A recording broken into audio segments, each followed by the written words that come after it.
And while you're in the sun and I'm here in the rain of lovely UK, let's start.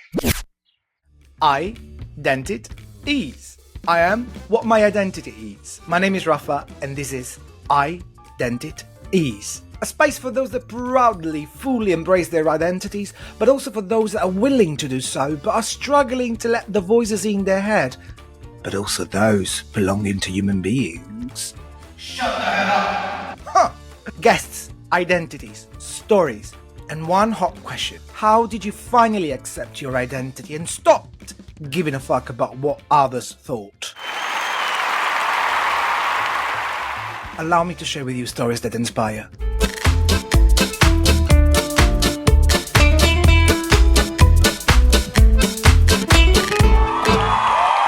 To I-Dentit-Is, the podcast. Today with me, I've got an artist, a country and animal lover, a factotum, which means like he will manage to solve your life in any case, plus a cutie pie. Let me introduce you, my guest, with our opening questions. Name? Gioffre.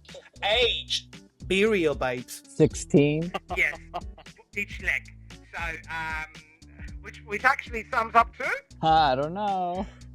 You don't know? Okay, well, let's say you're over 18, so you're in the legal age to drink and talk about what we have to talk about today. What do you do in your life? I'm a animal lover. I'm a drag queen nighttime. The daytime, I'm a designer. I always say I'm a free boy, so I do anything I like. So you're not only a cutie pie, you also have a big, big heart.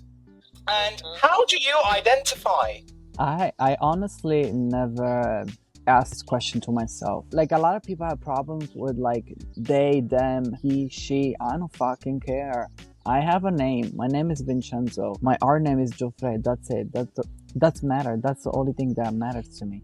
Call me by my name. Don't call me by ho, she, her. I don't give a fuck. Okay, so the next question would be that if your pronouns are he or him. Him at this point. When I'm in drag, she. And that's very interesting. You need to understand. Correct me if I'm wrong, but as far as I can understand, you don't really care about the pronouns, but as long as there's respect in treating you as a person, then yes, you can call me whatever you want. Like when I'm in drag, call me Gioffre, tell me she or her. When I'm not in drag, when I'm myself, actually, out of the character, I would love to use he, him, and Vincenzo is my name. Yeah, they can use she too when I'm Vincenzo out of drag. I don't mind because sometimes when I talk to people, I talk in a feminine way. Like, and I would be like, it depends on the situations, right? I just don't care. I think it's just a fucking word. That's it. It's nothing more than that. And people don't understand that because it's just a word. It's like her is 3 letters. Him is 3 letters. It doesn't matter.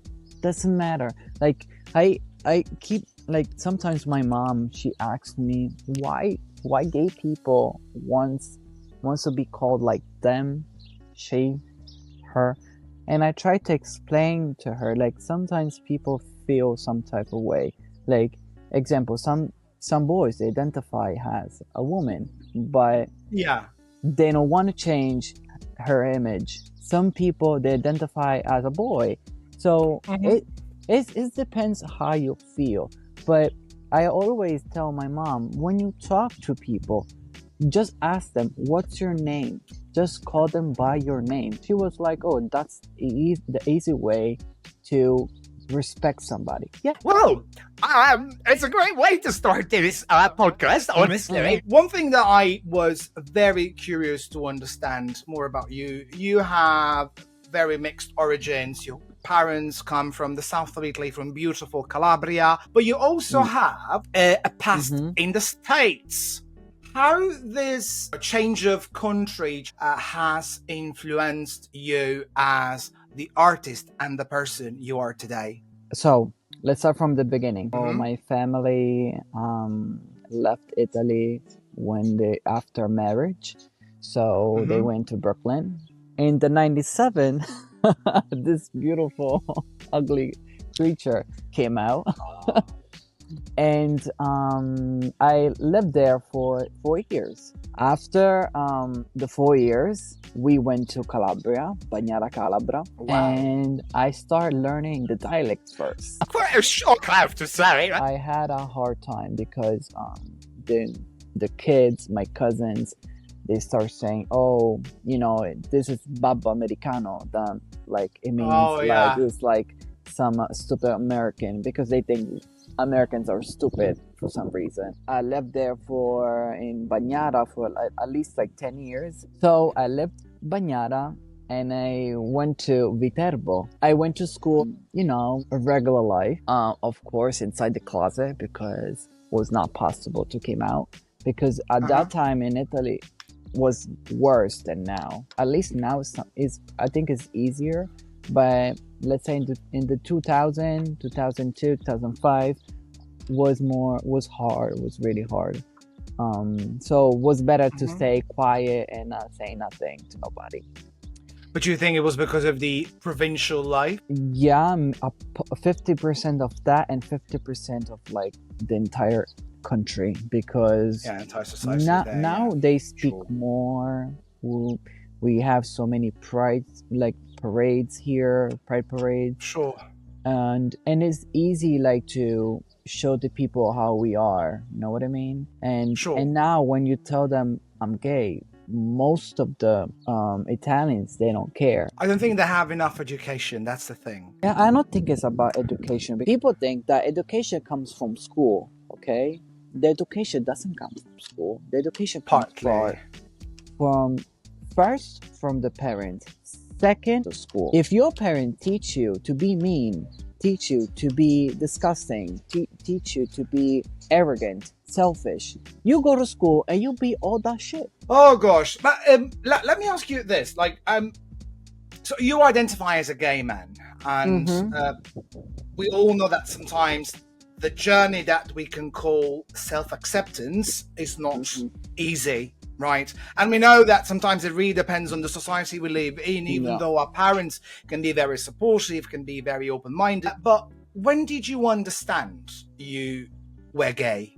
So 13 years ago, I got heart surgery, and I was 11. I know you're now confessing your age. Anyway, so after surgery, all my parents, my brothers, my sisters were like standing there, and actually my cousin was there too, and he kissed me on my forehead. I had like that, I say magic. I don't know, it was something weird. In that moment, I felt that I don't like girls, I like boys. That kiss made me understand so many things. But listen, so was it something that you accepted right away? No, and I had a hard time accepting everything. So when I went to high school, I started accepting myself, accepting my image. I started dressing the way I wanted.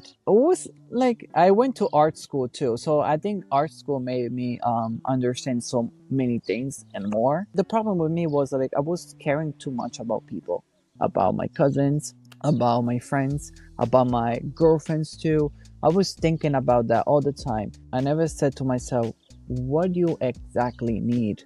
What makes you happy? And my English teacher, she started asking me this question. She was like, try to ask yourself, what do you really want? So what makes you happy? And from there, I start saying, okay, I need to get the fuck up and not be afraid of people. I can honestly relate to that. Something that maybe whoever is listening to us now needs to know is that life is tough. It's nothing easy, but we can make it easier for us.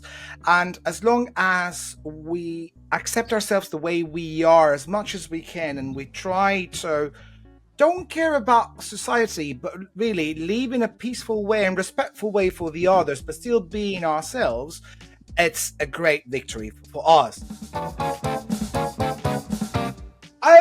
Your drag persona, so Gioffre, a character we fell in love with. Your style, you know, your masculinity over drag. Come on, I remember you being one of the first drag queens I saw, which proudly showed her body hair, her chest hair, or his chest hair, whatever you wanted, and still had that very mix of masculinity together with femininity in her drag.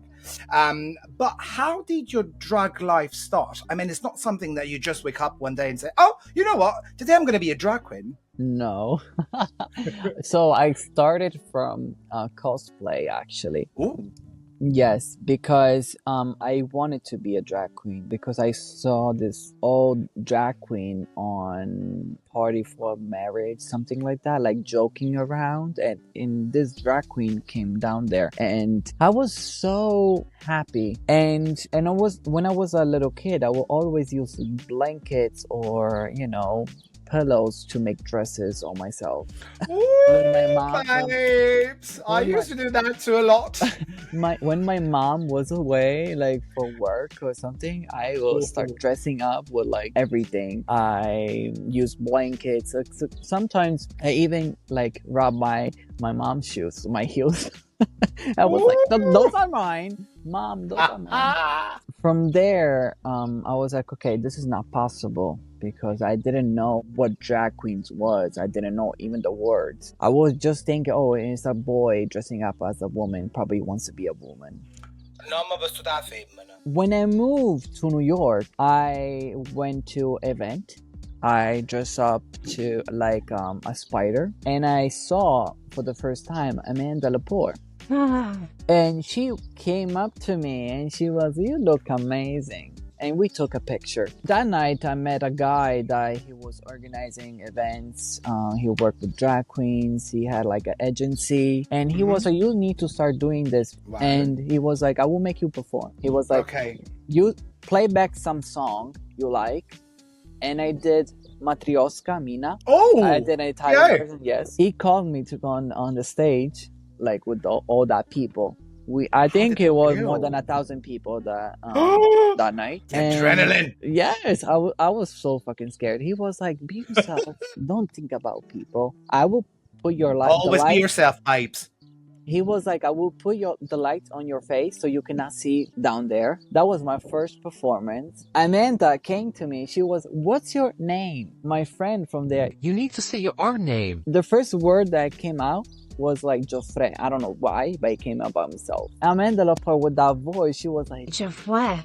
She said that name in a beautiful way. And from that night, I started like performing. I had a good time. And from there, I started going, I started making photo shoots. I've been on New York Fashion Weeks as a model. Wow. I started working as a stylist for Victoria's Secret too. I started working for a studio that, you remember the wings from the Lady Gaga Grammys when she was in the Piano Million Reasons moment? Yes, I do. So I do. I did those wings with this lab, and I don't know, my career started from there. And daytime stylist, nighttime as a performer.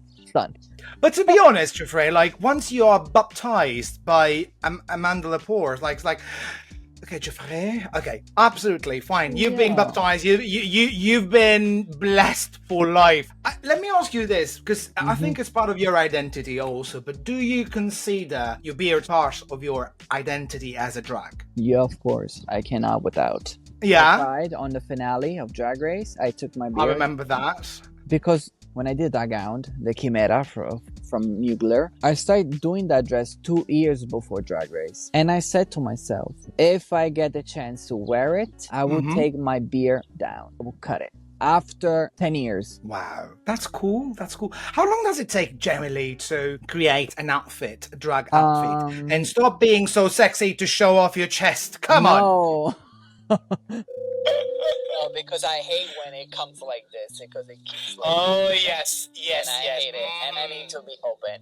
Yes, let's what do you mean by being open anyway? So it always takes me like a week. I'm really fast actually making stuff. So, life is a roller coaster, and we all know that, ain't it? But which were your main difficulties, barriers, obstacles that you had to overcome and face as a gay person and as a drag queen, both in your life and in your family? How did you overcome them? It was hard, actually, because to make them understand what the gay life is, the drag queen world is, it's too many things. So I try to explain them how the gay life was for myself, of course, why I like boys. And after a few months, I start pushing the drag to make them understand I do this too for a living.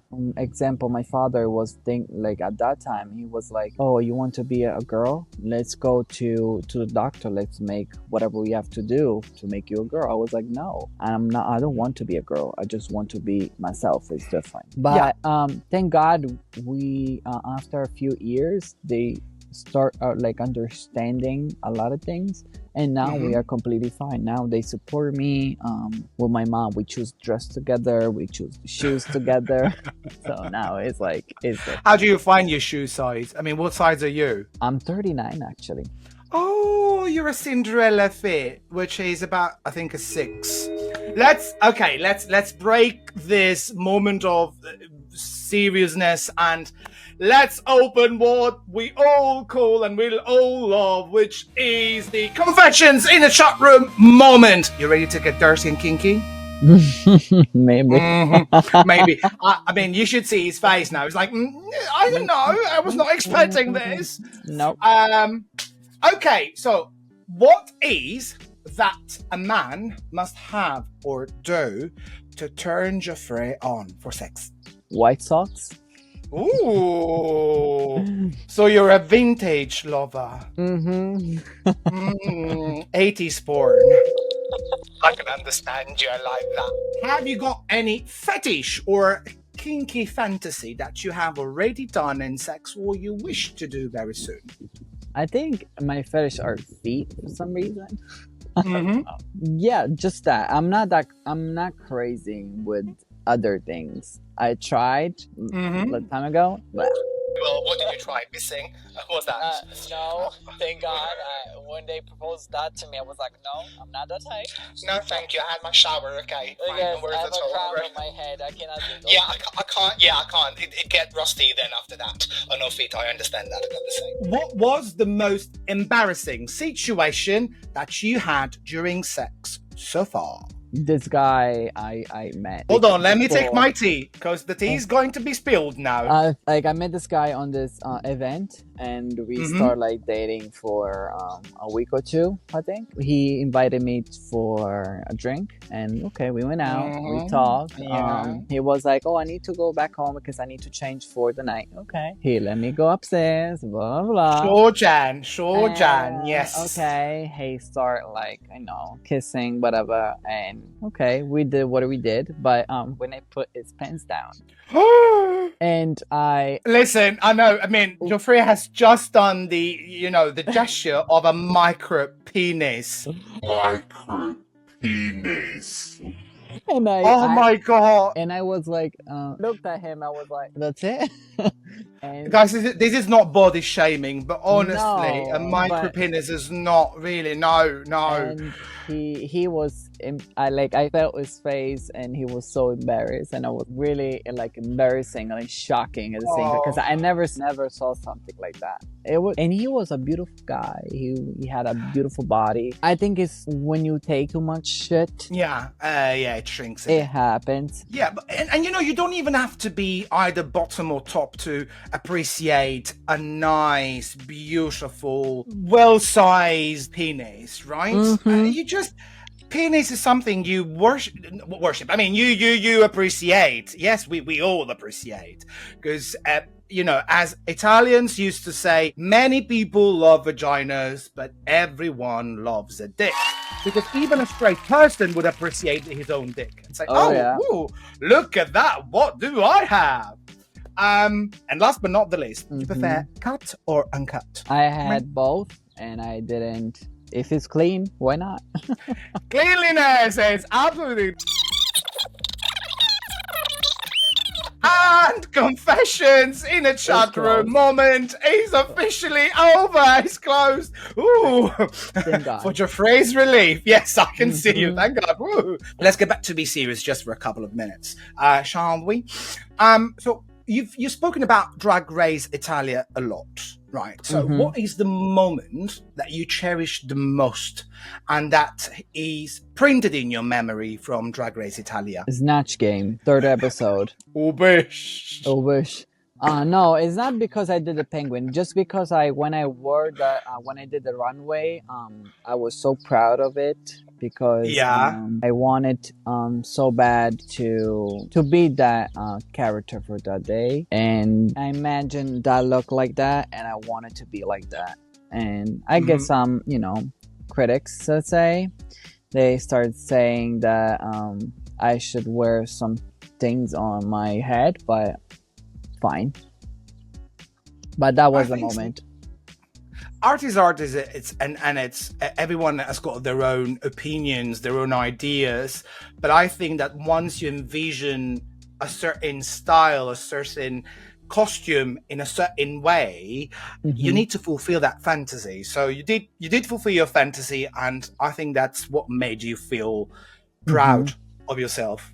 And always be proud of yourself. Always. I think we reached the moment where we need to ask you the question. Of the podcast I-Dentit-Is. How and when did you finally accept your identity and stopped giving a fuck about what other people thought? After Drag Race. So it took you a long time, right? It didn't take me a long time. It just like I after high school, I didn't give a fuck for nobody. But Drag Race gave me that 100% moment. Like, I needed that 1%, and Drag Race did that. And what would be the suggestion? What would be the trick that you would share with those people listening to us today, but that are still struggling to accept their own identity? Don't overthink. Don't ask people how you have to feel.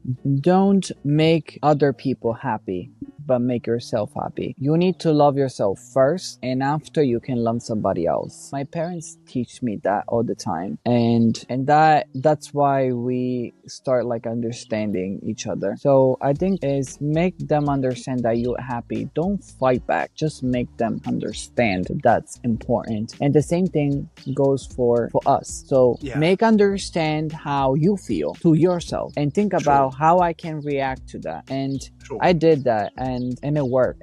You don't need other people. You don't need doctors. You don't need shit. You just need to understand yourself. We are a perfect computer, and we can fix ourselves using our mind and our heart. If you don't connect those two things, girl, just go inside the garbage. Yeah, but it is important to actually welcome our feelings, to understand them, and we need to accept everything we are. We have positive things. We have negative things. We can work on both ways. And I do think that we also have to stop, as you said, stop pleasing others. Yeah. It's not about pleasing others. It's about being happy with yourself. And that's very important. Gioffré, I'm afraid that the time today for this episode has come to an end, unfortunately. But I really, really, really love chatting with you and enjoying the view I have in front of me. Not only you're a hot cutie pie, but also the great view behind you.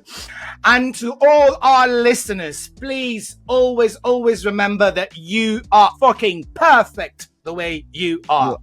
Thank you, Gioffré, and I will actually be with you soon with a new episode of I-Dentit-Is, the podcast. Thank you for listening to us. Mwah, have a great day. Thank you, bye. And remember, you are perfect the way you are, so please be unique. Be yourself.